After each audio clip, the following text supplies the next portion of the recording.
oh man, I'm so annoyed at how good Witch Doctor is now. He's all this pure damage. Oh no, my pups. Oh, Ice Frog, why? Oh, I didn't realize you were going to be starting out the podcast with that voice. I want to make sure that people immediately click away on YouTube. I want them to go, what the fuck? Just, somewhere someone has like a YouTube playlist that is just like on auto, and they fell asleep in the video before, and that woke them up. And if you're that person, I'm sorry.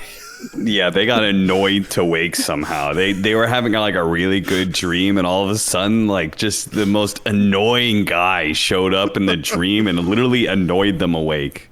Unfollow, unsubscribe, dislike. Yeah, that's okay. Go back to bed. This podcast is for real serious patch note people only. True. How you doing, buddy? I'm doing all right. I'm doing okay. I'm like, been back for over a week, so I'm fully recovered. Fully recovered. Dude, I don't know, man. I was like so fucking tired when I came back for like a few days. I was just like, I just did nothing. It was just nothing. Do you just sleep a lot? Then the patch came out, and then I've been streaming and stuff like that. But like before the patch, I was just doing nothing, just watching. I was watching The Bear. That's what I was watching. I was watching The Bear and playing like Peglin. Season 1 and season 2? I already watched season 1 before. Okay. So yes, Chef. Thank you, Chef. I caught up with season 2 since it came out while I was away. Good show. People should watch it. It's highly acclaimed for a reason, I think. You should just... I highly recommend that show, yeah. There's my plug. It's crazy. It's one of those stressful shows, though. If you can't handle stress, like characters be put into stressful scenarios, yelling at each other, stuff like that, then it's not the show for you, but yeah. The craziest thing for me in that show is that they basically cast Jeremy Allen White to play the exact same character as he did in Shameless. Like, a kid from Chicago who is like a prodigy, but has a shitty family that he kind of has to lift up but loves a lot in Chicago. It's the same character. It's perfect. I've never seen Shameless, so he plays the same character. It sounds like it. Yeah, it sounds like it. Yeah, go watch them and go play Peglin too. They're really close to 1.0. Yeah, I've been doing a lot of updates and stuff, so it's worth going back to it. Mm-hmm. Would recommend, but there's other games to play. Like there's a lot of Dota to play. Did you enjoy the leaked emoji patch notes? Because I looked at those and thought to myself, I'm going to ignore this for 24 hours and wait to actually read them. Yeah. I found no joy in it. Am I no fun? Are we no fun? Maybe. I don't know. It's just like I feel like I see enough of that stuff from like various brands trying to get retweets and likes on their stuff, that I'm kind of over the using emojis to get interaction. So I saw that patch and I was just like, all right, somebody else is going to do this work for me. I'm not even going to try. I'm not even going to look at it. I didn't look at a single thing. I didn't try at all. I was just like, great. Okay. That's there. That's, I appreciate for what it is. It's like, it's community interaction that Valve could have done without, it just wasn't for me, and that's fine. Yeah, it doesn't have to be for everybody. I wanted to know. There are certain people who definitely got like a lot of amusement out of trying to crack the code. And, good for them. Yeah. Worth it. Not for me. I did go to try and figure out what the emojis for Chaos Knight were. And then I was like, okay, that's all. Like, I'll move on. Yeah, I just saw the ones that would show up on Reddit. That's the only one. Like the clown emojis for the meepos. That's a pretty funny one. Mm-hmm. I saw the guy actually did figure it out. The Viper level 25 talent, he becomes universal, which is insane. He's just a gigantic damage talent. I think it's like 100. I got it at level 25, and I think it was 130 damage. So I think it's like 160 damage if you get it at level 30. I like the idea that Viper is snake plane. That's the best emoji for Viper. Snake plane. Both Sam Jackson and Viper are snake planes. Yeah.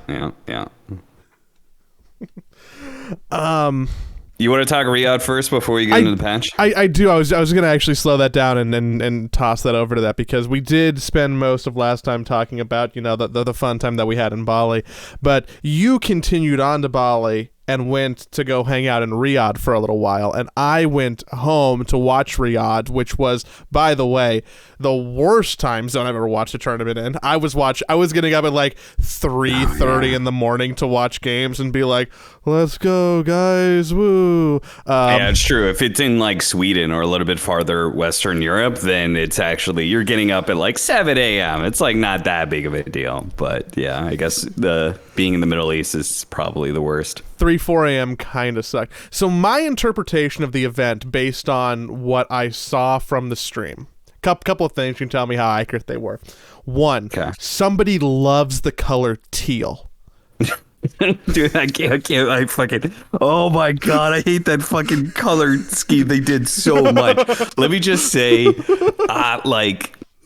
the graphic designers are worth the money that you put into them, because all the technical fucking dealios you have don't mean shit if you don't have some good graphic design with it. I mean, that's their entire theme, so it's not like there was anything, there was no workaround, right? Somebody somewhere high up decided this was going to be the graphic theme for all of the tournament, so, not Dota, so it's like, all right, somebody settled on that, but they actually had to turn off certain production elements because it was too much.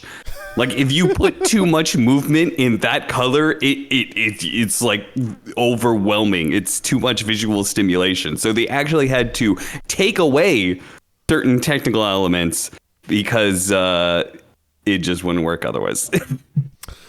There were times where I'm like, man, this stream is bitrate intensive with all the bouncing up and down graphics and in the fully it wasn't a fully virtual set, but there was just screens everywhere, right? Like, honestly, I never even saw the panel. So I'll ask somebody else. I never bothered to go see the panel. I didn't care that much because I also didn't go to rehearsal because I was doing content instead of rehearsal. So I didn't get the tour, and then when I got there, they showed me my little casting, my little walk-in closet that I was in for the casting. No bright teal lights for you. Yeah, only on the screen that we saw. So, Okay, so there was was the venue in the middle of whatever the localized Universal Studios was? Because there looked to be like a carnival and a lot of people having fun at night and a bunch of westernite food options. The Randy's Donuts, which is a Los Angeles staple, really funny to me for some reason. And was there always a drum line playing? Because when I was watching the VOD, there was always a drum line playing. Yeah, they definitely overdid it on the music sometimes. I feel like we'll just get the minor complaints out of the tournament. I think the tournament was very smooth. It went very well. The graphic design was not my favorite.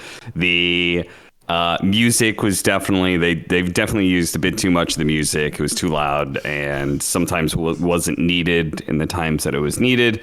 I would usually prefer casting somewhere where I can see or interact with the audience. We were kind of in just a little it was a walk-in closet sized room, which honestly it's not the biggest deal. If they were to ask me for feedback, that would be my number one feedback. Is I know you guys are gonna want to do bigger and better and all that sort of thing. If you're trying to have more of an audience, then you should probably have some sort of setup where the casters are there. There's a shot of the casters with the audience in the background, because then you're double dipping at that point in time. You can use that same camera to get audience shots as well as intro the casters. But I like their solution of just putting in like, don't have a webcam. If you're not going to have a good room or whatever, if you're not like, it's pointless to show the casters. I think 9 times out of 10. So unless you have, but how will I know if you're wearing that floral button-up shirt with the pink leaves on it? Because that's... Yeah, dude, I brought suits to this fucking thing. I traveled with suits for 8 fucking weeks and I never used them. Oh no. I mean, because Dream League's like a business casual, like it's not that kind of event, right? Mm-hmm. And then Bali also turned out not to be that kind of event. And then Riyadh also turned out not to be that kind of event. So I was just like, I didn't bring that much, but you know, I was just like, there was a fair number of dress shirts that went unused. You had a note about the music, and I just want to say for the record that GGG Gina is a national treasure. And the best thing, if I'm going to remember like a small handful of things from this event, one will be Liquid getting second. Yeah, the second thing will be that fucking song. yeah, that definitely could use with some more music variety, but that song is a banger. So kind of a banger. It's fine. Yeah, man. Yeah, it like the venue looked cool. Like it was rad that there were people out there from all over the place. I did not envy the job that Jenkins had to do as a crowd reporter / fill person. No. He I wanted to give him a hug. He was having a rough week. Yeah, the fact that you could tell that he was, I assume you didn't talk to him at all, right? I did not talk to him. No. Yeah, the fact that you could tell by watching the show that he was having a rough one is not a good sign, because yes, that would be another complaint. They had an obsession with using Jenkins and there was nothing to use him for. I kept telling him, like, dude, just tell them no. Just tell them, guys, I'm standing here in an empty room. There's no content to be had from this. It's not worth it. The panel, you pay the panel for a reason, you know. Put me on the panel. I'll do a panel session. Yeah. I think, yeah, that was, I told him a couple times, like, hey, you're doing a good job, you know. You're almost done with the event. Good job, buddy. Keep it up. I was just trying to be encouraging to him, because I was like, his job sucked, man. You're there start to finish, and you are doing so much work, and every time he's just scrambling. Like there would be times where I would go to that room specifically just so like Jenkins would have something, you know, just like go to the room, just see what's going on, because Jenkins was desperate for people because nobody was fucking there half the time. Yeah, I felt bad for Jenkins because I saw him struggling a little bit on camera. I felt 10% less bad. I felt 20% less bad for Tsunami, but only because I realized that both him and Jenkins were doing like 13 or 14-hour days back to back multiple times. Tsunami's fine. Yeah. Tsunami's totally fine. Tsunami got paid for his time there. I don't feel sorry for him. They're both working really long days. Jenkins was working long days. Yeah, I don't know if Jenkins got paid that well for the work to pay ratio sometimes at events is like very polarizing, you know. Yikes! I do like the content y'all filmed. I think that the scripting was fun. I think that the sit down stuff with Slacks was good. I'm assuming that he directed a lot of stuff over there when y'all were making it. So yeah, those are all Slacks magic. He came up with all the content. He also did the podcasts that were there every day. I think that's pretty great idea if you can. One of the upsides of having a third-party event with that much money is that you have a contract with the players and teams that say you have to do these things. And the best part is there are players who will say no anyway. And you're like, you have a contract. This is I cannot. There is a content piece in that content piece, pieces that were done by Slacks. There is one of them. There is one person who initially refused to do the content. and Slacks had to beg and plead and negotiate and do all kinds of crazy shit.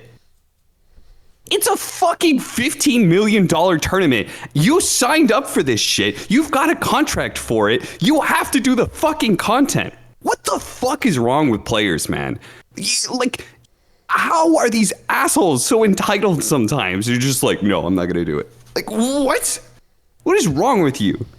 Anyway, so there was one person who was like, no, I'm not going to do it. And then they finally did it. And it was a great content piece. It's very good for that person's brand, but you know what? Like, that person probably doesn't give a shit. So they probably don't. The event itself, maybe because it was coming off the back of Bali, maybe because most of the majors this year have been pretty scuffed. Watching it was really enjoyable. Like the viewer experience. Maybe again, it was like 4 a.m. sometimes, so I could have been a little delusional. Wait a minute, Joey. Wait a minute. What? Are you becoming one of those Redditors? What? I mean, the sport watching is bad. You know, the tactical element. I mean, it's a really good show. It's a really good show. I the understand. free content that I'm consuming. I understand it now. You know what? I'm fine with it. Are you one of those people now? I found those people to be rather annoying, where they're speaking out of both sides of their mouth and going like, look, I get it, sports washing's bad, but like, if we can do this 3 times a year, we should just fuck the DPC. And I'm like, whoa, like calm down. Like, but it's a really good show. It's the people who also don't care about the business of how this all works, because I mean, if I were to guess an amount of money that tournament cost and was in negative about, I would say a 7-digit number. So, the it did cost $15 million. Just the prize pool. So you're right. Excuse me. I would say an 8-digit number. I don't know how much Dr. Habibi sponsored the event for, but I don't think it was for most of the prize pool or the production, which again was really good. So I mean, like, kind of props to them. I guess sports washing works, but like. My favorite part is like the dichotomy of Reddit over literally a fucking year of like, these people should be ashamed of themselves selling out their moral fiber just to be able to make a buck. This is absolutely disgusting. We should stomp this out. There is no way we should allow something like this. To 1 year later, oh man, this is nice. What, the stream only dropped once? I'm having such a good time watching my favorite esport. This is fun. I love the graphics. Wow. They got all my favorite casters. Yeah. I mean, listen, like, you know what? Yeah, like, I was very clear. I was very clear last year. Did I or did I not say, Joey? You're pretty clear. I was willing to do it. They just didn't pay me enough money. Yeah. And okay. This will actually lead me into a topic. Mm-hmm. We're already talking about the sports washing thing. Did you see what happened in one of the other esports? Which one? In this same thing, there was a social media blah blah about one of the talent. Thinks she's a talent. She's a former coach or something, but I can't remember what esports it was. I think it was. I do know what it was. The shooty bang bang game. Siege. PUBG, Siege. Rainbow Six. Got it. I should have linked this. I forgot who the fuck. Anyway, somebody had a somebody voiced their opinion on their stream about this whole thing basically a year ago, and had some choice things to say about it. And then that later then she worked the event this time around. And though that clip got pulled out and spread around, and there was some crazy reactions to it of like, this person shouldn't work the event. This person shouldn't be alive. Maybe some extreme reactions to it. And all terrible.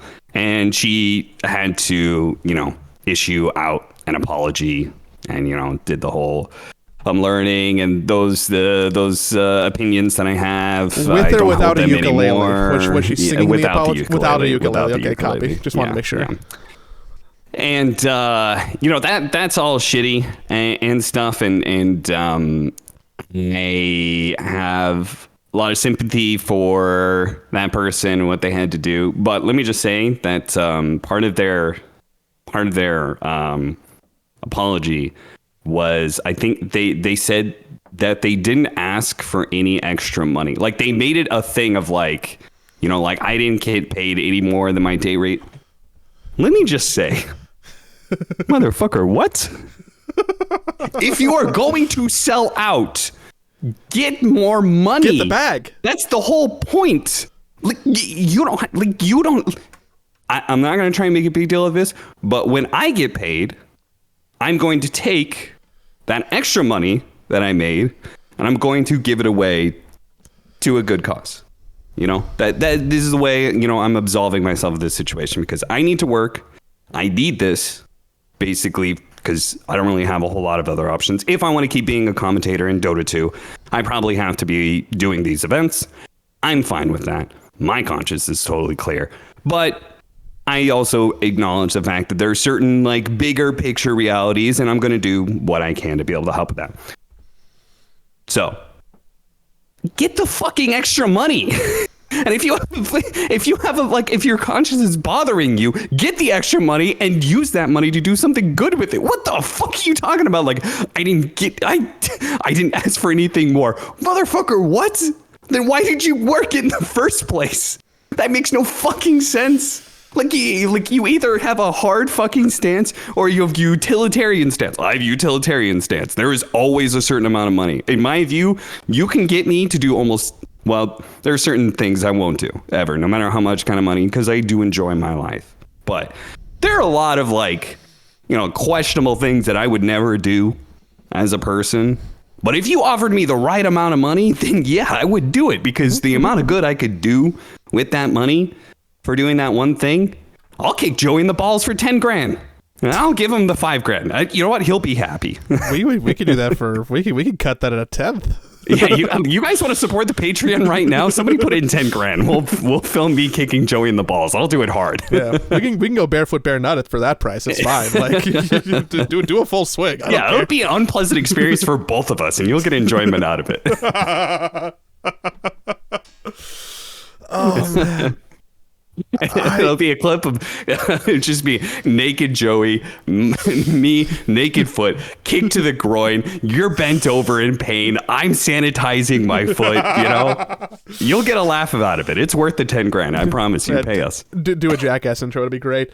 Yeah. I don't like all the commentators who were also trying to, like, pick apart certain people. Like, especially, I think Effie got a little bit worse than everybody else. Like, how is she there? What is she doing? I think that there's a problem. It's how I imagine those Redditors being. It's like, everybody shut up. You're really on a roll with the voices today, huh? Dude, I'm fucking shot out of a cannon.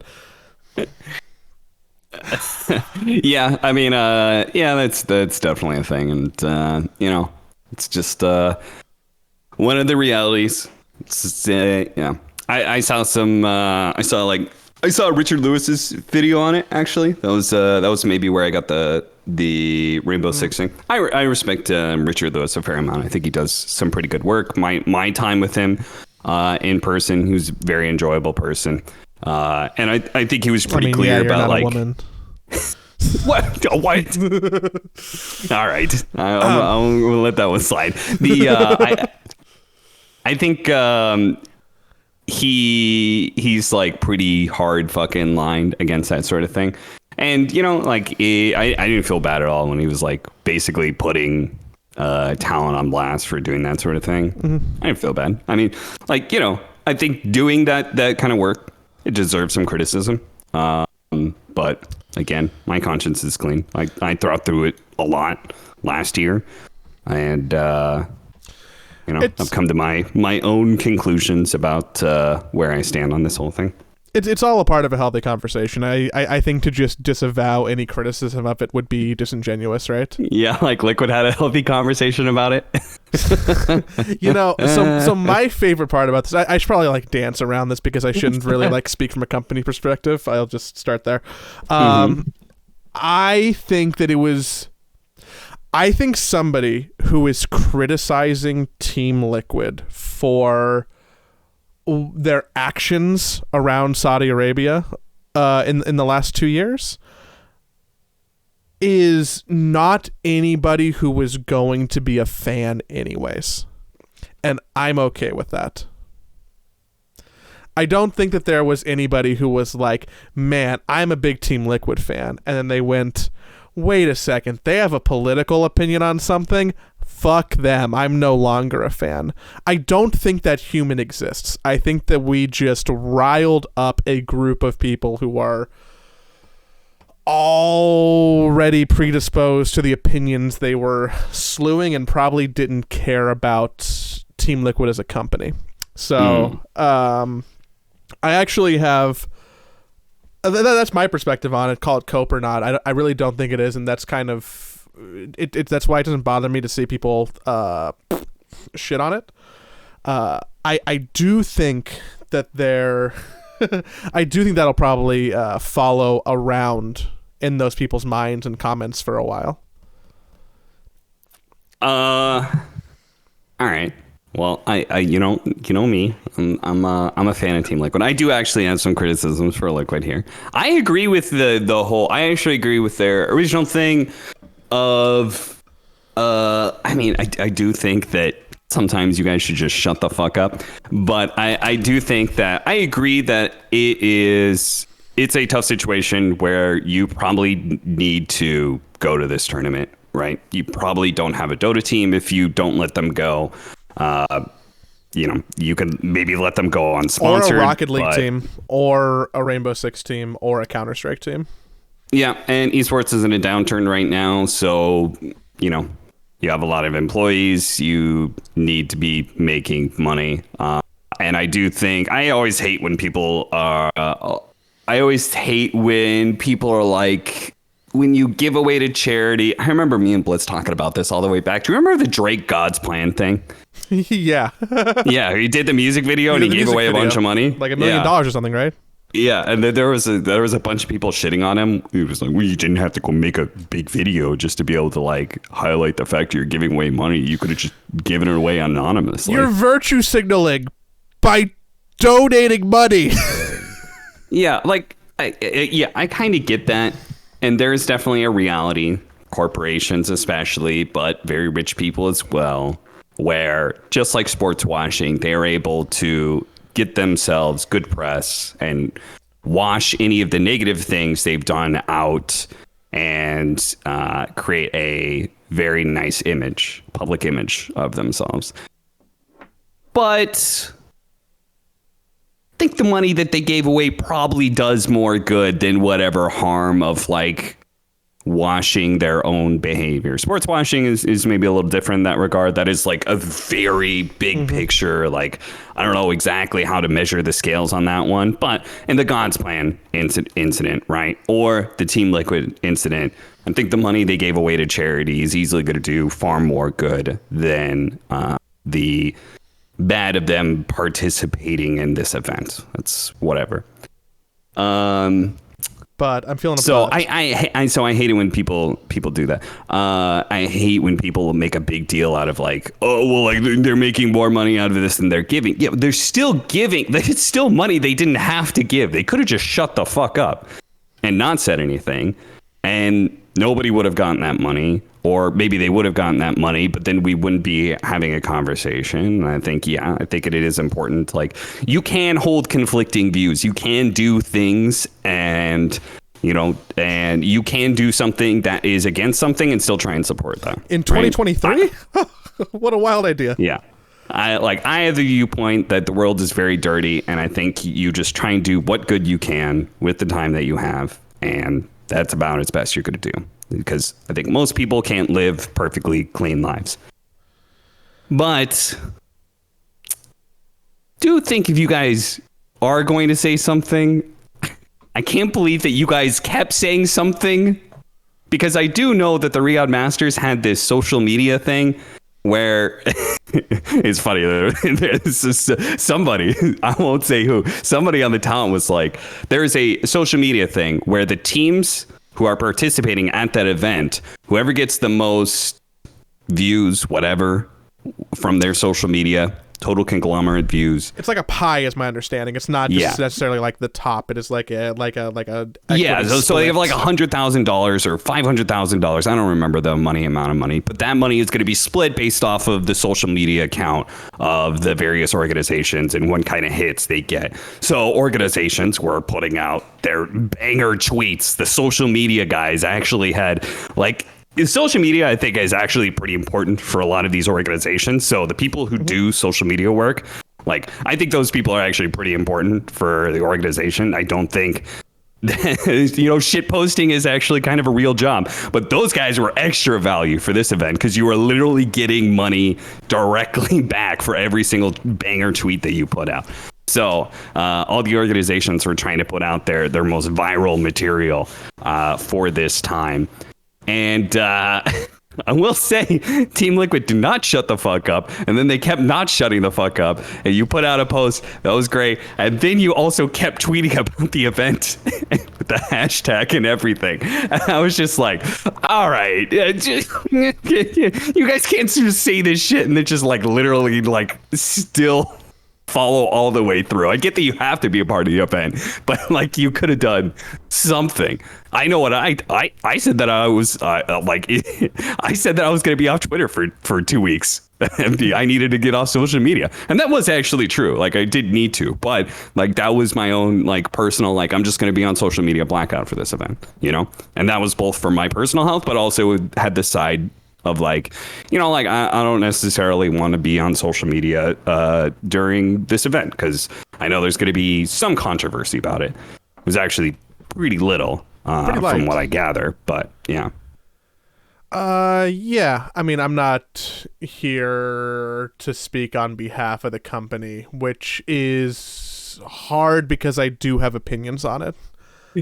Yeah. So when you talk about sports washing, and the whole like concept is like getting the you throw a thing and you want as many people to know about that thing as possible. When you take the extra money to try and make this thing get as many eyes as possible, I feel like that's a little like almost one-to-one. Gotta make the Skrilla. You gotta make the Skrilla. That is more to, there's those degrees of separation, but I feel like that was the smallest degree of separation I've seen.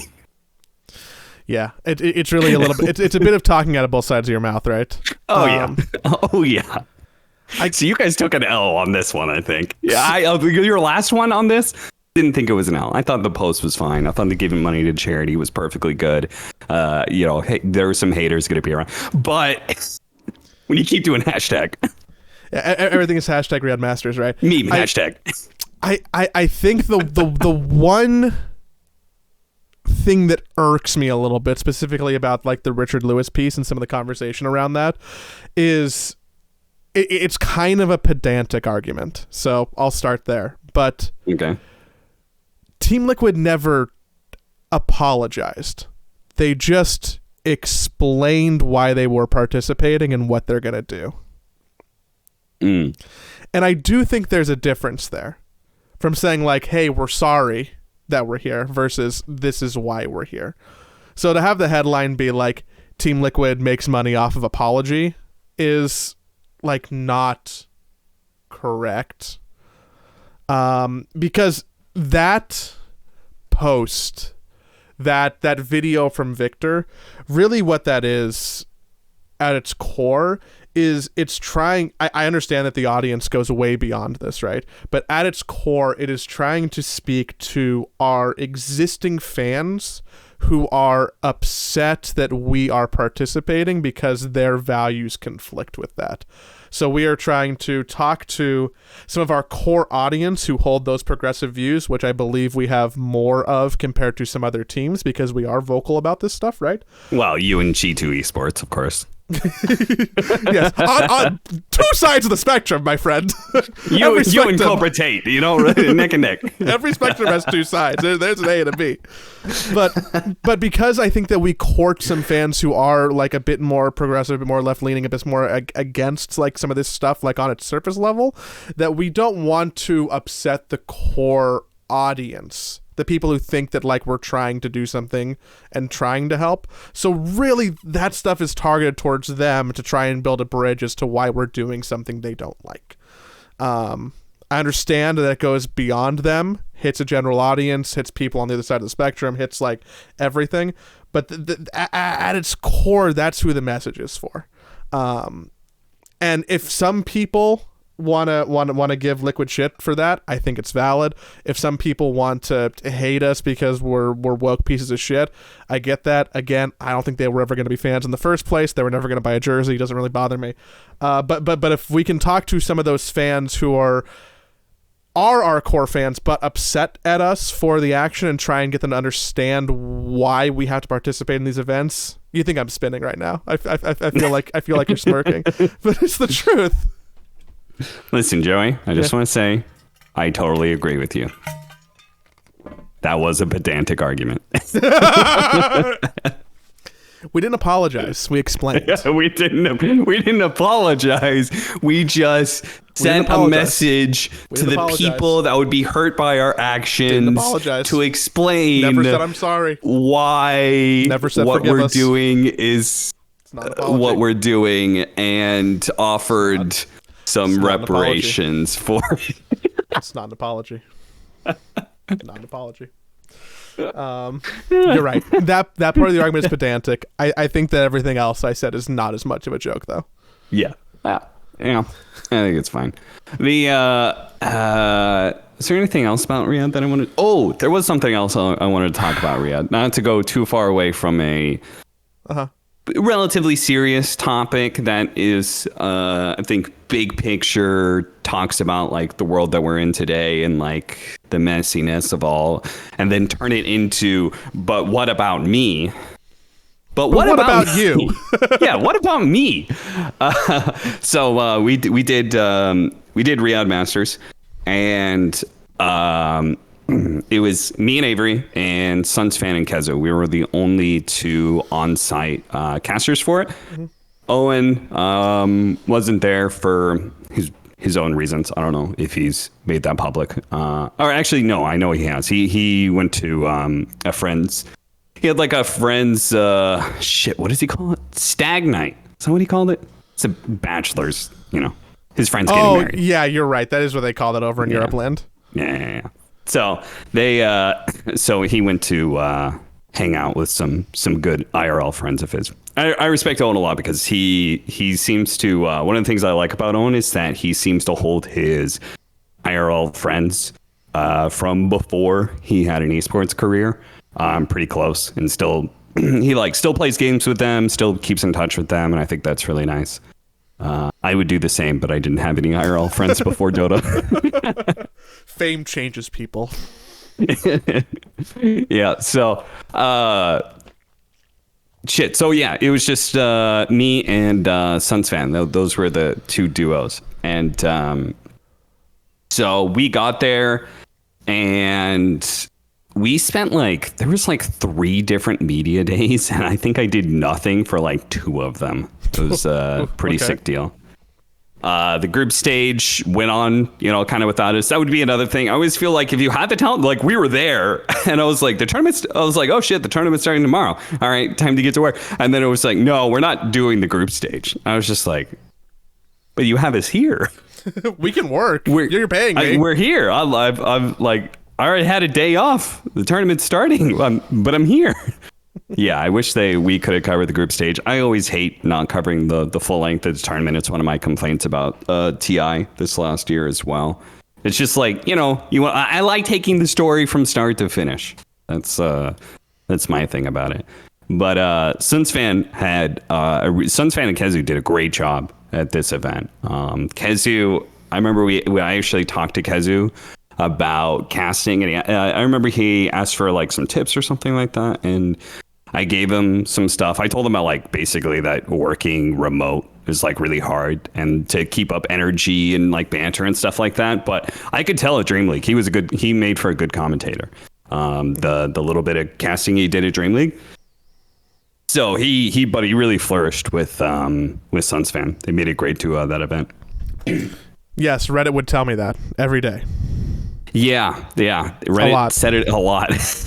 From what I gathered. Again, I was trying not to be on social media too much, but yeah, that was there a lot. And I felt the same independently from listening to some of their casts and stuff like that. And I actually told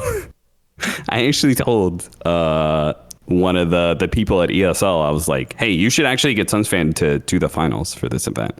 Because for me, I felt like I know Suns Fan hates doing finals, and yes, he was like, I hate doing finals.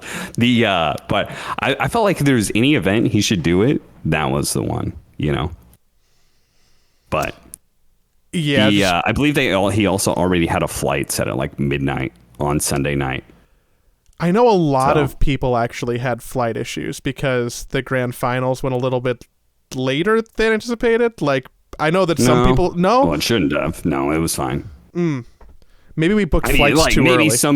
Maybe some people scheduled the wrong flights for the wrong times or something. Like, I bet what it was is that there were some flights scheduled at like 1 a.m., 12:30. And it's the next day, but so you think about it like, oh, it's Monday. You think Monday night, but the reality is it's Sunday night. Like I did that. I chose my flight.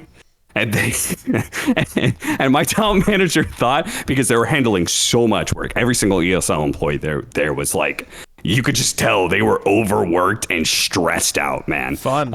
This event, I think, put everyone through the ringer when it came to the staff behind the scenes. Not for talent. For most of us, it was a very easy gig, but for the staff, they had a rough one. But my talent manager, he didn't know I was flying at 3 a.m. that night. And so I told him, I was like, hey, I need, just so you know, the shuttle time is wrong. I need a shuttle at this time. And he was like, oh, you're leaving tonight? Like, oh no. I hope the tournament doesn't go late. I hope the finals doesn't go long, because there was those server issues, right? We kept having server issues with the MENA server. So that there was a possibility that could have happened, but thanks to Team Liquid, we didn't go too late at all. I know we talked about this in the Bali episode, but do you have any idea how crushing it is to get second place over and over again?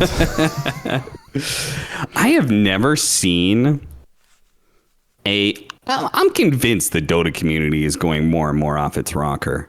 I've never seen a team hated so much for winning so much. How are we the bad guys? And I'm not talking about Liquid. I'm actually talking about Gaming Gladiators. How are they the bad guys? It does apply to both of you guys. I've never seen the community hate on two teams so much just for winning. They just win a lot. And people are like, I fucking hate you. Fucking lose already, you shitters. It's insane. I don't know what the fuck is going on. Like, I kind of get it. It's a bit boring. It's a bit boring seeing the same team in the final. But you can build a story around that. You can get, like, is Liquid going to do it this time? Is Gaming Gladiators their dominance? Oh, I talked about that in the fucking...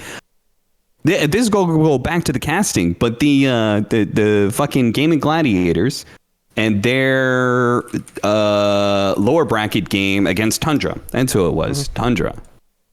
Let me just say, I thought I killed that one. The Tundra versus Gaming Gladiators, lower bracket. Yeah, whole story of like them. Gaming Gladiators always go through the upper bracket. They always are dominant. They're always fucking making it look easy. But then this time they got fucking, they got like the fucking Xerxes, they got cut. Gods can bleed, they go down a lower bracket. That's the true test, whether or not you pick yourselves back up, right? I fucking killed it on that fucking outro, that fucking game.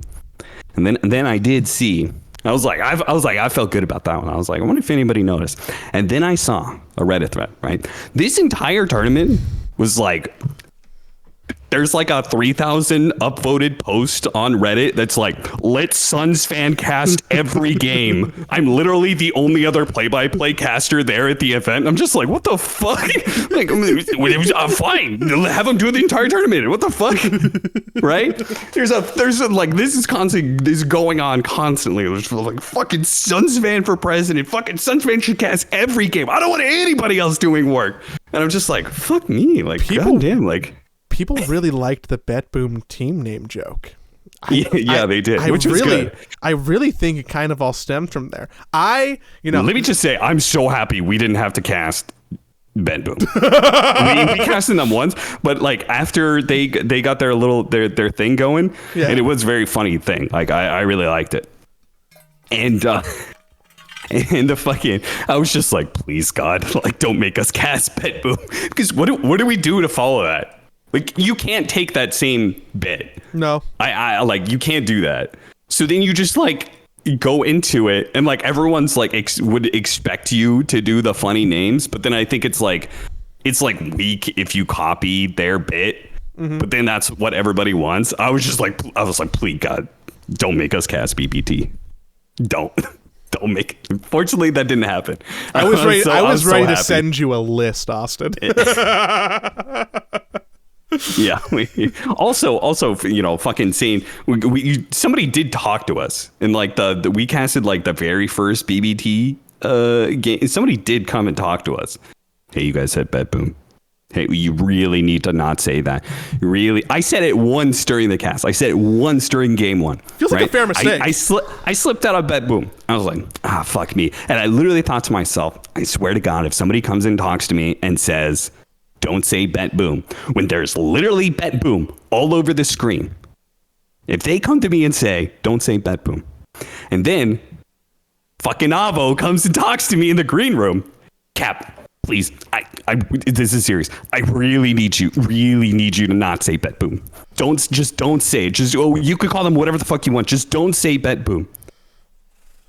Do you know what happens when you tell somebody not to say something? Yeah, I do. I really do. It just fucking sinks into their head. I said it once during the cast, motherfucker Avo.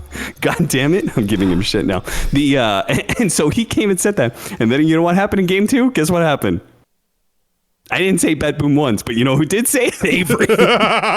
because Avery was there listening to, don't say Bet Boom. Whatever the fuck you do, I swear to, do not say Bet Boom. When there's the screens, it's just full of Bet Boom everywhere. Bet Boom, Bet Boom, Bet Boom, Bet Boom. You know, all the player name, Bet Boom Panda, Bet Boom, Bet Boom. Hey, don't say Bet Boom. Bet Boom. God damn it, Avo. Anyway, so that was annoying, but thankfully, we didn't have to cast them again, so that was nice. You didn't, but the people really liked Kazu casting them. They did. The conclusion of this story, I forgot that I started a story. Fucking Suns fan bonanza. Everyone's loving it, right? I fucking kill this outro of like, I think I sold the story of Tundra Game and Gladiators really fucking well. It went 2-1. It wasn't like the most exciting games per se, but I think I killed it. I'm like, all right, I'm going to see if anybody noticed. Because my intros and outros, I know they're like a little bit over the top sometimes, but I do think they're pretty unique, and I think they're really good. Some of them are pretty good. And I never get any feedback for them. And I was like, this one, surely this one. And I saw it. I saw the Reddit thread. I was like, yes, I saw it. It was the Reddit thread that said something like, I don't know about you guys, but this Game of Gladiators Tundra game was like really emotional for me. I was like, that's the one. Get that one. Get that one. I click on that thread. Fucking open up the comments. I was like, yo, did anybody notice? Anybody else? And they're like, and it was just like filled with like, yeah, man, it was just something about that game. You know, it was just like, you know, some like Quinn and like Tundra and like TI winners and stuff like that. It was just like, yeah, like that was like something about that. It was like a really heartfelt series. Not a single word about the cats, you motherfuckers! No, you made it emotional! You were the reason they were feeling emotions!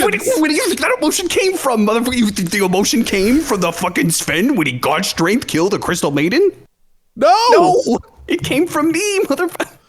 And of course it didn't come from me, like I'm just a small part of the game. But like I was just like one of those things. I was like, oh, no, there'll be a little bit of positive feedback. I could use this little morsel. There was nothing. How could you talk about like how the emotional of game feel? There's nothing about the casting? Plebs. What? So yeah, that's my story. I was so disappointed by that one. I was just like, what? There were really good games at the event. And here, I found the thread. I just plugged it in.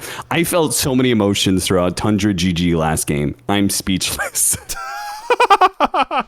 He's talking about the ace for the right vacuum wall combo to bring the game back against all odds. You could see Snake King surprised when they lose the fight on Radiant Bottom Racks. Just want to share, it was a must-watch game for anyone who enjoys emotional matches, and to say I love this game in LAN tournaments. Long live Dota.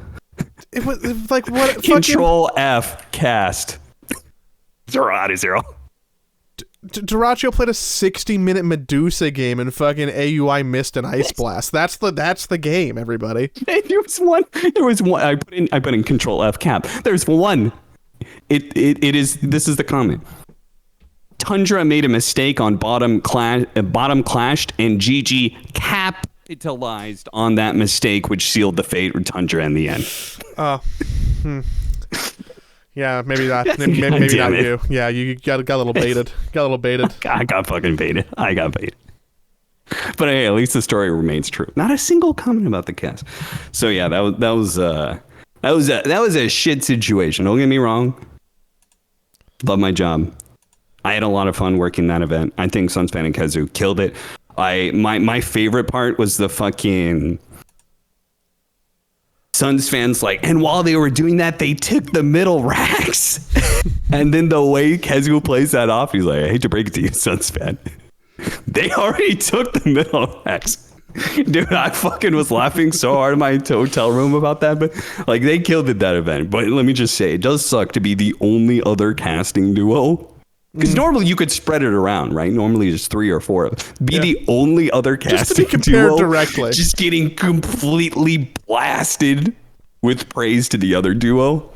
I was like, oh, this sucks. And then they're like, yeah, and then they're like, yeah, you have to do the finals. Everyone in their world is like, please, Suns fan, do the finals. And then I'm just oh, it's me, guys.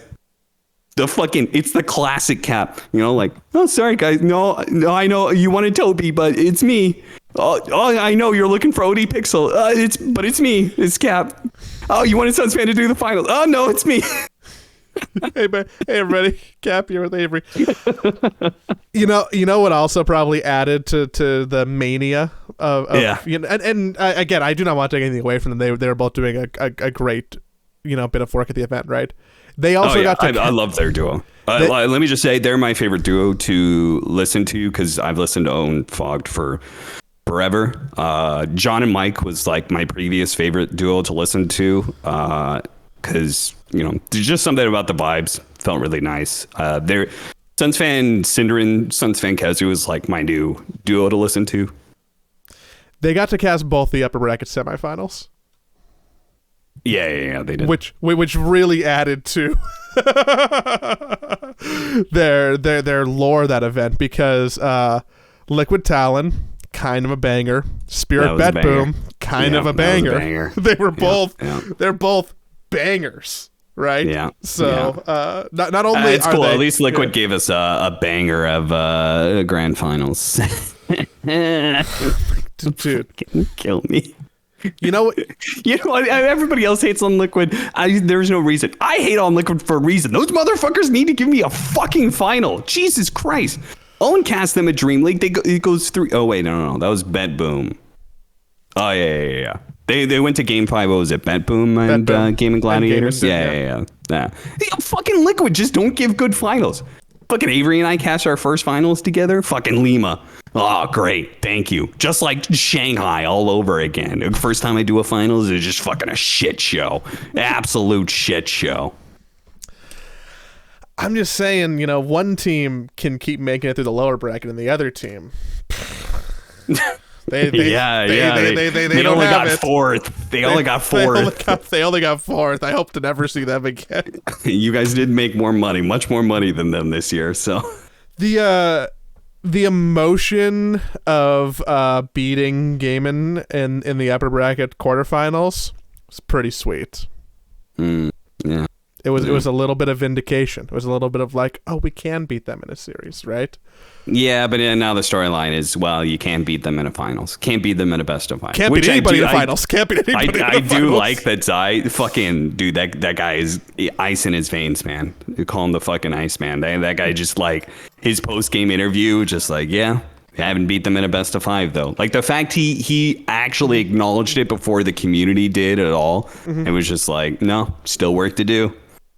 That was a cool moment. I like that. Yeah. Zai interviewing after winning the Talent Series too and being like, I just kind of had to mute my team. Yeah, Zai does have to do a lot of heavy lifting.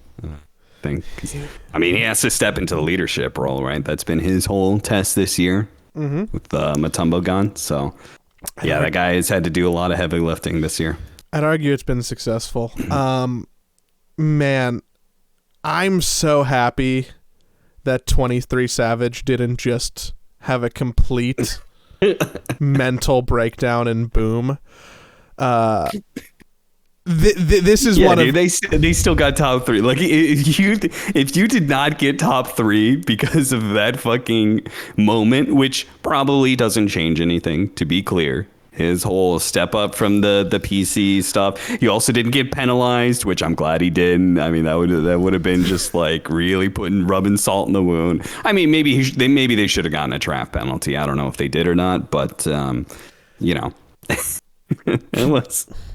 And at least they still got top three. If they didn't, boy, that would have been rough. It's kind of like an all-time moment, and one of the things that I think will just be remembered from the event.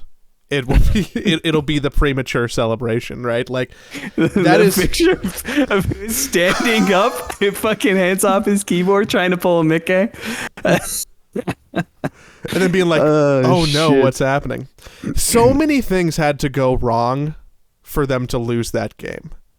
Yeah. They had to. It's pretty insane. They had to not kill Boxy in the fountain. They had to prematurely glyph for no reason.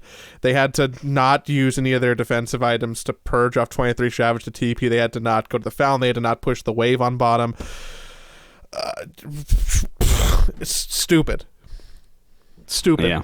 Incredibly stupid. But 23 Savage. And then Liquid would have had to face Game of Gladiators in the lower bracket, which would have been hype. It would have been hype. Still not a best of five. Probably would. Well, it wouldn't have been hype because it would have. Oh, another Liquid Game of Gladiators. Here's puke. a lot of good Reddit voices in this episode. I just don't get it, man. Like fucking, I get it. You know, like fucking Michael Jordan's an asshole, man. You know, like fucking Lance Armstrong is a cheating and he's a bitch. But you know, like. And then fucking, I've never seen two nice, wholesome teams get hated on so much for winning. I get the Quinn angle, I get it, but that was like that. Quinn is a pressure release valve, you know, like if Quinn wasn't there, I think the like it would just explode in some sort of like horribly violent and totally inappropriate way. For people who don't deserve it, you know, like there would just be a top like fucking 3,000 upvoted thread of like tofu is the biggest piece of shit and here's why, you know, like like thank God Quinn is there for both for both Game of Gladiators and Liquid, because otherwise I don't know what people would do if they saw another Liquid Gaming Gladiators finals without Quinn to you know, for somebody to throw all their hatred out. I'm gonna be honest, and I'm gonna say something that might be controversial. These people that you're talking about, it's my dream TI final scenario. One more time. I mean, I think it's a hype story. Hell yeah. I mean, tell me a better story for TI finals than this one that I have in my head. Oh, I've got a better story for you. You know our Liquid content finally piece. win. You know our content piece, the DOTA season Yeah. thing. There was a joke. There were a lot of good jokes in that one. There were so many good jokes that got cut out of that one. A little risque. There might be a certain organization that may have been under fire with some of those jokes. May have been directed to them that it was deemed not a good idea. Could you find them in a hardware store? Maybe, yeah. Okay. Maybe, yeah. You might find them somewhere in there, yeah. Okay. But one of the great jokes that was cut out was like, this is a whole Game of Thrones ripoff thing, and Avery actually gave him the joke, and it somehow got cut. Who has a better story than Bulba the Broken? That's a fucking good one, isn't it? It's funny. Bulba the Broken. You're gonna tell me the better story is Shopify turning it on at TI? Yeah, man. Bullshit. You're lying through your teeth. Who else has a better story than Bulba the Broken, baby? Finally wins the TI. Same grand final, 4th Valve event of the year. Liquid finally wins. Yeah, that's the dream TI story. They finally did it. They conquered their demons at the World Championship. Did I say the GPK? Did I say the story about Pure GPK last podcast? I believe so. GPK was talking about how Pure might not be. He's a good guy. He doesn't deserve as much hate he gets. Yeah, I'm not gonna lie. That kind of I'm if Bed Boom does well at TI, I won't be sad. I think. All of the crazy various shit aside, I think it would be. I think it's impossible. Kind of fuck them. I think it's impossible for me to hate Team Spirit. Oh yeah, Team Spirit's. Yeah, Team Spirit's great. So love watching them. Glad they won the event. Glad they're back in shape. It's fun to be able to see TI winners contesting for a 2-time again, because I felt like we didn't get that at TI 11 at all, right? No. And TI 8, TI 9 OG was like pretty peak story wise. I was like a great TI largely because of them and their story. Mm-hmm. But we didn't have them for TI 10, and we didn't have Team Spirit be a threat for TI 11. And Tundra was looking like they weren't going to be a threat for TI 12. Still question marks about them. They locked rosters today, right? They should have. Is it just their same roster? Is Sasuke playing? Yeah, they may still be able to get a medical exemption, so I don't know if that is something they potentially are going to do. I have to imagine that they're probably leaving that as an option, because Valve does do medical exemptions, and I think they would be open to doing this. I mean, they did it with Era all the way back in the day. Mm-hmm. I mean, Sox is dealing with anxiety and insomnia, and that shit is no joke, man. Not really sleeping is not fun at all. So yeah, if he feels like he can't do TI, then I imagine there's still a possibility that Tundra has some sort of shakeup, and maybe they'll play with AUI, maybe they'll get a different mid laner, and Nine will play support because apparently he's playing support in pubs. And yeah, but whatever they do, they still look pretty good. I know they fucking lost here, but they did do, they got into playoffs. They did 2-1 against Game and Gladiators. Pretty respectable for a team with a stand-in. People are pretty excited about the idea of Thompson coming and playing mid for them. Yeah, and then the lock came and went. No Anna, no Thompson, no Amar. Amar is an interesting one, right? because it seems like Quest is doing just okay with this change. They're still probably somewhat favored to qualify to TI through qualifiers, and Amar just sits out the rest of the year. Like, it makes me wonder: is it like a personality thing? Is there something that we're not thinking of? Like, I don't know. Yeah, I don't know exactly, because I think he is somebody who you should build a team around. I think from my understandings and what I've gotten from him, he is a special player, and he is an active player, like as in a voice. He is a leading voice in drafts and calls. So I do think you want to build a team around him. Maybe Quest wasn't that team. Obviously, everybody has seen the organization stuff, like that whole weird thing. He didn't want to sign to Quest because they had some shit that he didn't want to have in his contract or whatever. So I don't know. It's a weird situation for sure. But just to not be a part of Riyadh, not be a part of TI, that's pretty bold. To like basically trust in your career when esports is kind of on a downturn and TI is definitely on a downturn. Whether or not Riyadh comes back, I mean, Riyadh is going to come back next year. Just a question of, is it going to be the same amount of money? Is it going to be less? Is it going to be more? They seem like they want to amp up, but I don't know.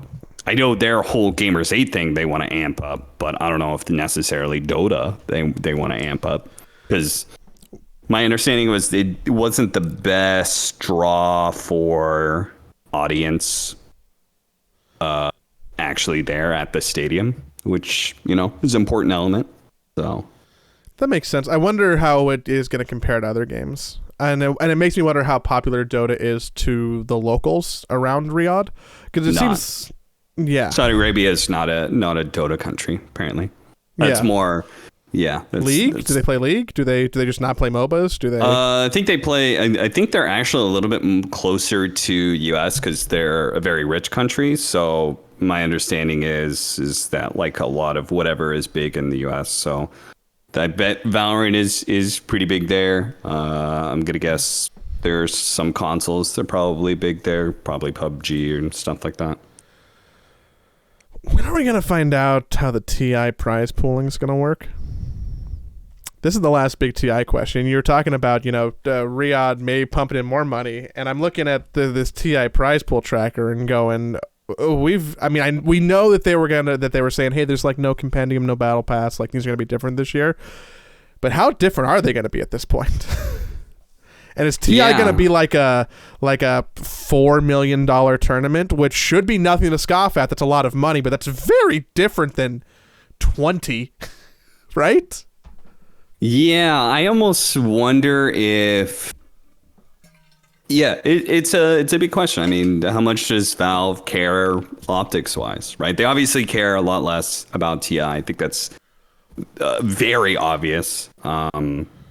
And my understanding is that there is a person who I think, from my limited viewpoint, has been pretty important to the success of TI in the past. And I think that person is no longer working at Valve. So I'm fully set and sold on the whole, like, I don't think Valve is... I mean, they're going to keep doing TI, I imagine, but I do kind of wonder how much they care about it and how much longer they're going to be doing about it.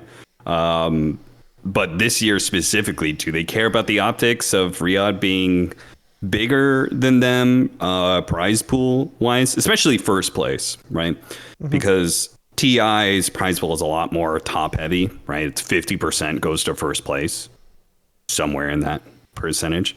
So, if you did 10 million, you would still have an equal first place prize if you cared about those optics at all, which I think it's kind of silly to care about it at that point.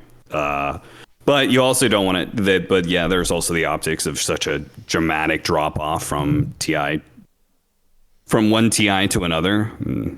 Yeah, it's a It's a weird box. I'm gonna guess it's gonna be like 8 to 10 million. 8 to That's 10 what I'm million. gonna guess the prize was.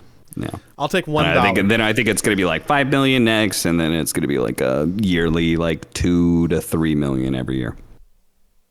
That's my guess. And then we'll talk about remember when I had to walk uphill both ways and the prize pool was 10 times this amount? Huh. We're old now. Yeah. I mean, I never give too much of a fuck about that. I've never cared too much about the dead game and stuff like that.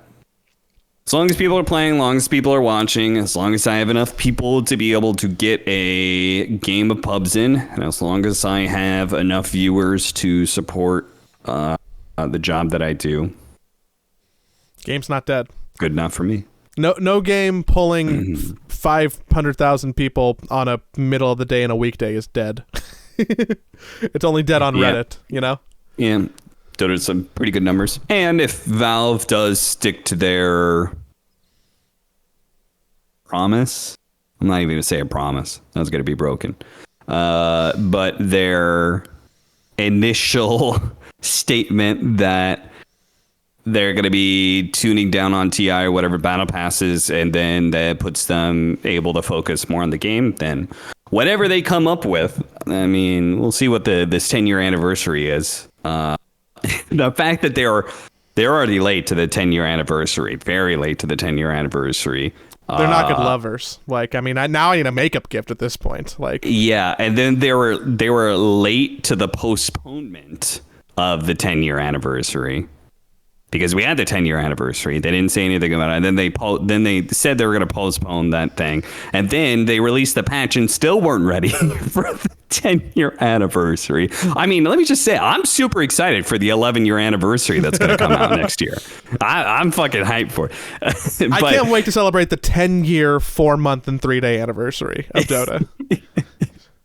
But it's such a fucking Valve thing. I know there's probably, you know, if somebody about might hear this and be like, this motherfucker, but like, it's the most Valve time thing I've ever heard in my life. How could you know this has been coming? This has been coming for literally 13 years. Your 10-year anniversary you knew was coming. It's been on the making for 13 years.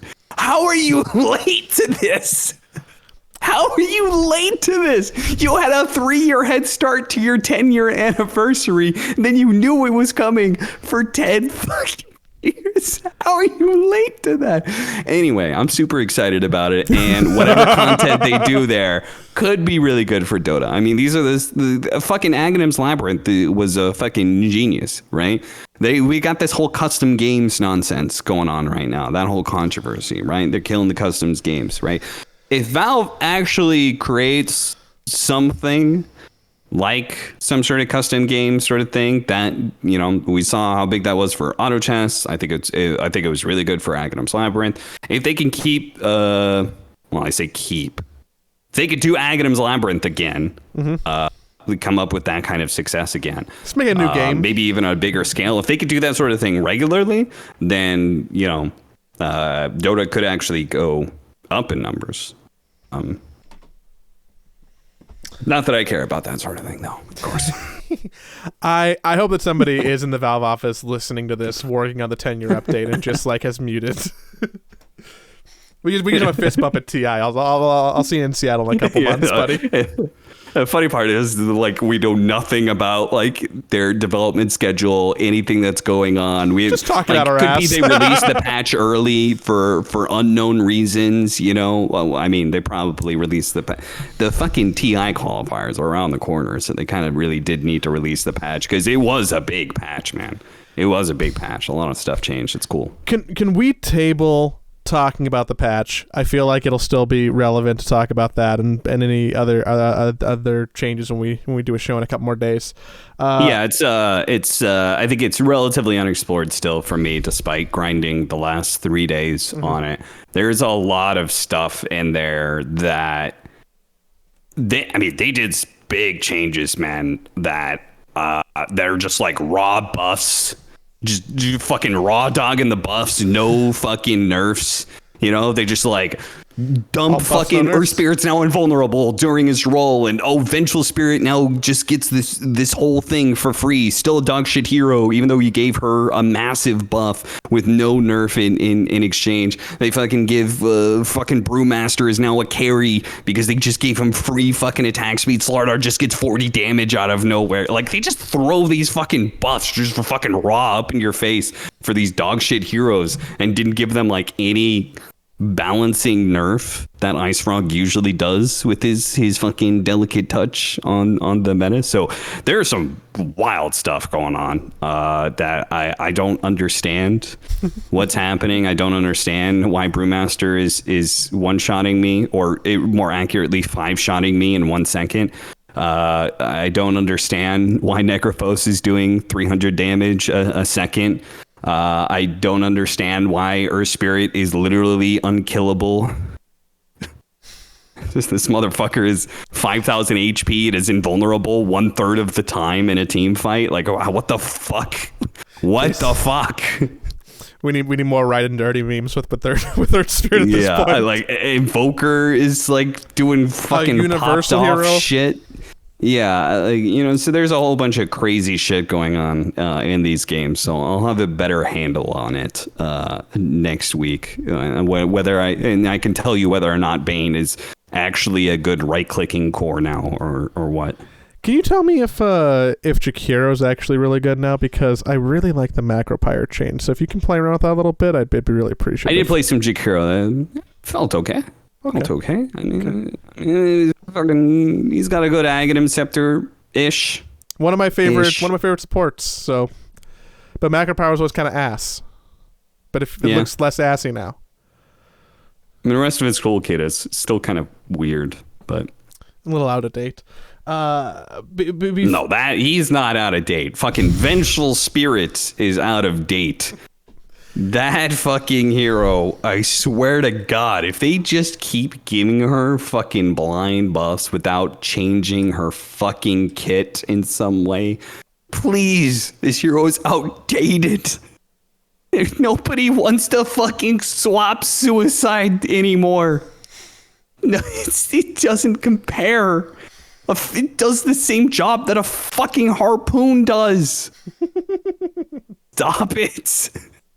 Change her, please. This isn't fucking 2004 anymore. Heard. Do you have any opinions on the arcade stuff? You brought it up in passing real quick, and it might be a nice little nugget to end on, because listen to watch the video that Jenkins and Sons fan put out. I didn't, but I talked to them, so I don't. It makes you a good journalist because you don't want to speak on something that you don't know about. I think both sides are kind of assholes. Oh, you think Jenkins? You think? Sorry to go on record. You think Jenkins and Sons fan are assholes? Is that what you're saying? I think that both sides are. I think that neither side is clean.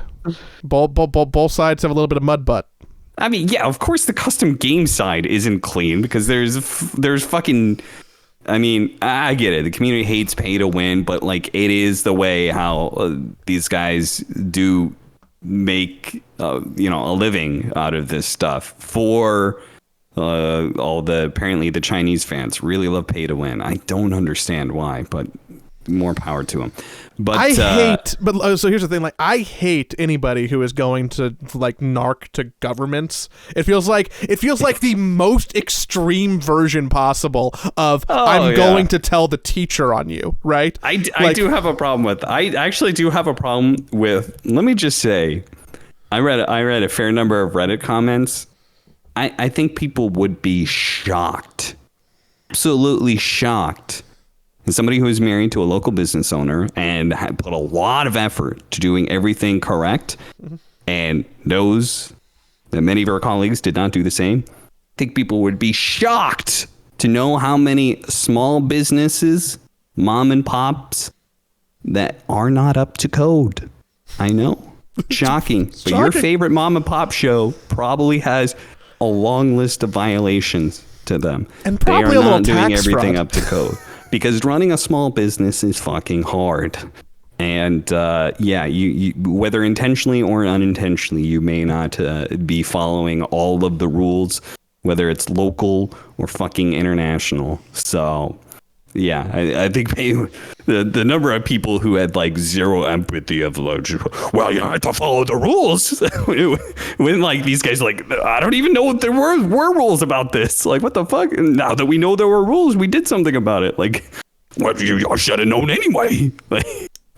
Yeah, there's guys trying to like fucking make like, and none of these people have clearly ever tried to like do any sort of independent contract work or any of that stuff. Nope. Like no empathy from Reddit whatsoever on that regard. That part did annoy me. I remember reading those comments and being like, Jesus Christ, like you got literally Suns fan and Jenkins, like two people that are very to a flaw, even honest. I think pure at heart, just trying to do the right thing. Yeah, they're grouped in with some assholes, I'm sure, because the custom games market is like fucking.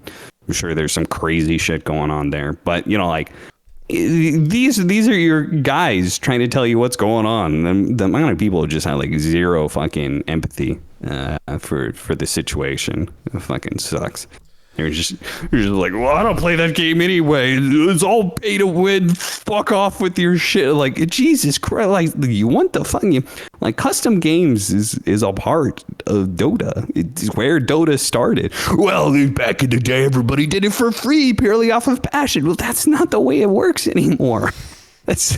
Yeah, back in the day, I had to fucking work. I literally worked a LAN event for free. You know, like, but it doesn't work that way anymore. It can't work that way anymore. So, you know, like, try and have some empathy for the fucking creators who are trying to do something that you might enjoy, that you can enjoy entirely for free. That's the crazy part about all of this. It's all free. All of this shit. It's all free. You can enjoy it if you want to for free. You know, it's the same with the fucking esports production. It's literally streams are free. It's all free. You can just consume it and you give nothing back. There's a fucking ad that plays. You could just look away. The other side is fucking losing my mind with how entitled shit is happening here. Between the fucking what was the nonsense last week? Just fucking sit there for a fucking hour, do nothing. Like, Jesus Christ, I'm getting so old so quickly in just like the last fucking year. The flip side of that is also wild for the people who like don't understand that there is just like international law, and they're like mad at Valve or anybody else having to enforce like the laws of fucking California or the European Union. Like, of course they have to do that. Why? Like, nobody wins. Nobody wins.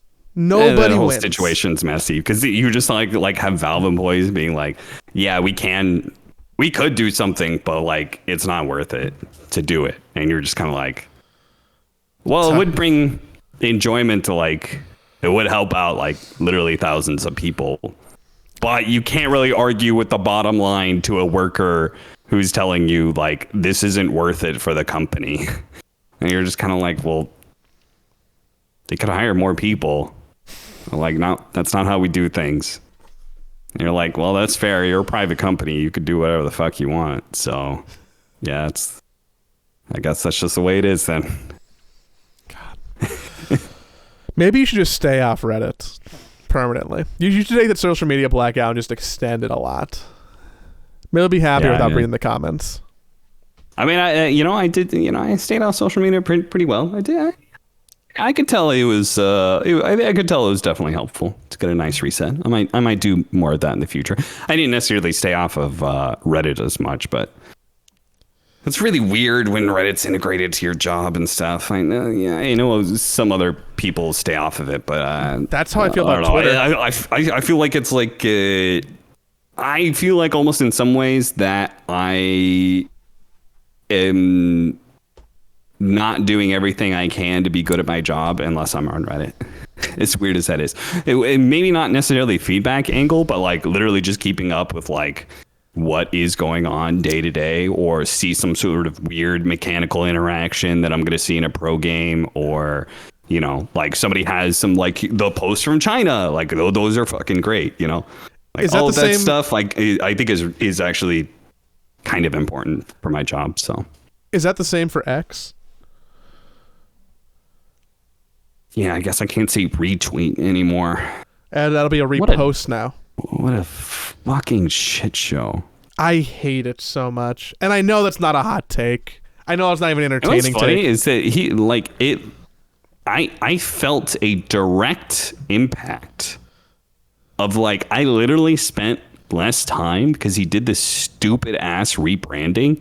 Literally makes no fucking sense. Just kills a incredibly good brand that you had. One of those fucking I'm gonna take an Uber. I'm gonna tweet. Like it literally integrated into the lexicon of the fucking English language. And you just took that away, did this stupid ass rebrand. When I fucking look at my phone, I don't see. Can you see that? Yeah. I don't see. I have a black background, right? And that fucking X, I don't see that. I literally spent so much less time on Twitter. Not because of the social media blackout, but even it's lingered because I literally don't see the fucking, I don't associate it with Twitter, and therefore I don't click it. I just go days without clicking it now.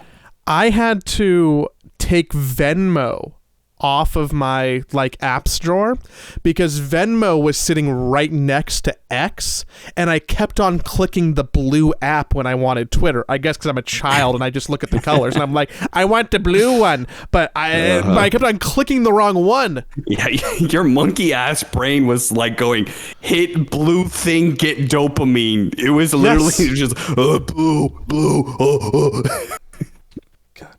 Are your replies more insufferable too? Because like the whole thing is just, not only am I infuriated at the branding for reasons because I actually liked Twitter a year ago and before, it's just so much harder to use the platform because the way the algorithm is favoring all of the verified users, who almost all of them are kind of shitty. I can't even read anything or like get news or follow a post or look at a conversation because there's a bunch of fucking dweebs with check marks. So mad. I can't say I've noticed because, you know, I haven't really been on Twitter that much because it's now X, and I have my monkey brain doesn't associate hitting the black button with getting dopamine. So. All right, I'm gonna take my rage directly to the shower and go put it on hot and then scream a little bit. We'll be back soon and talk about the patch. I want to talk about the drafting changes. I think that might be the most interesting. So many bans, but later. Fucking snooze.